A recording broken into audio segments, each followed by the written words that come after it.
Hey, welcome back guys. So today on this video, we are talking about Zelle, and more specifically, I'm going to quickly answer a question I keep getting a lot on my other video, and that is, how do you accept money that someone sent you on Zelle? So let's go ahead and talk about this. First off guys, real quick video, not too many steps involved, so be sure to stick around to the end of the video. Also, I'm gonna go over a couple of key points you need to consider if you're looking or trying to figure out how to accept the money that was sent to you through Zelle. But why would you wanna know how to accept money through Zelle anyways? Well, that's pretty easy. If you run an online business, you know that sometimes your clients insist on paying you through Zelle, but maybe you're not sure how to accept the money. Whatever the case is, it's a pretty easy process, and generally it's going to be handled in your banking app. So for example, I bank with Chase, but if you bank with Wells Fargo or Bank of America or any of the larger banks or even credit unions, oftentimes Zelle is built directly into your application. Now there are still a few banks or credit unions that are not set up on the Zelle program. If that's the case, you can still accept Zelle payments, but you're going to need to go to the Zelle app. From what I've discovered though, Zelle, if you use it with the app and it's not connected to a bank, they have a lot of different restrictions and limitations. So if you have more than one bank, definitely try to register your Zelle in one of the bigger banks. So first thing you need to consider if you're trying to accept money through Zelle is that if you've already registered your account with your phone number or your email on Zelle, the payments automatically go through. There's nothing really that you need to do as far as accept or click accept or anything like that, because what's happening is your client has sent a Zelle payment from their bank to your phone number or to your email. And as long as you have registered that email or phone number into the Zelle portion of your app, it'll automatically go through. Now, if it hasn't automatically gone through, that means that probably the phone number or the email is not registered to receive Zelle payments. You might have that email and phone number on your bank account app, but that doesn't mean that's registered with Zelle. So let me show you how to do that. First, you want to go ahead and open up your banking app. I'm going to open up my Chase. Okay, guys, I went ahead and opened up my Chase account. Now, depending on which bank you bank with, the process is going to be basically the same, but the layout's going to be different, obviously, because they're different companies. But first, what you're going to want to do is click on Pay and Transfer down here on the bottom left. Once you do that, you're going to see a few options, and you want to go to this one right here called Settings.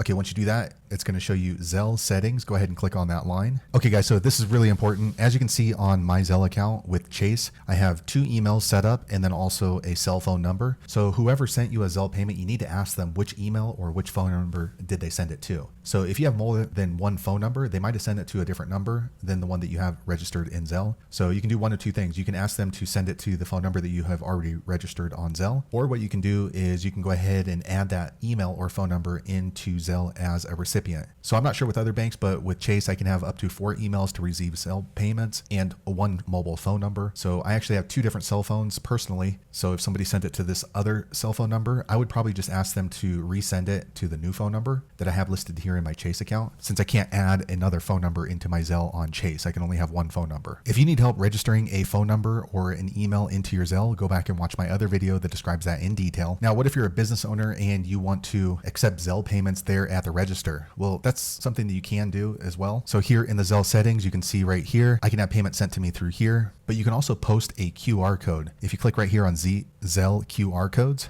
Okay, so here you can take a look. If you want to accept money through Zelle, you can go ahead and show this QR code. So for example, if you're a live streamer, a lot of folks will just print this out and post it on the live stream. And what's going to happen is if somebody scans this QR code, it's going to bring them directly to your Zelle wallet. So that way they can send you money and it would go directly to your Zelle account. You don't really need to accept it. All they're going to need to do is open up their banking app. So Bank of America or Chase or whatever scanner. So for example, right here on the top, we're showing my QR code, but if you click right here on scan, okay, they're on the scan. So I can go ahead and scan someone else's Zelle QR code to send them money. And same thing for them to accept the money on Zelle. They don't need to click accept. It just automatically goes through if their account is registered. So let me jump back over to my apps. Okay, lastly, I want you to know that if your bank, like I said, does not have Zelle built into it like mine does on Chase, you can get this from the App Store Zelle, and then you can download that, and then you can still send and receive Zelle payments. But the daily limits or weekly limits are much lower than if it's connected to your bank. So there you have it, guys. If you're wondering how to accept money through Zelle, that's the easiest way I know how to do it. If you know an easier way, be sure to leave a comment below. Let the rest of us know how you did it.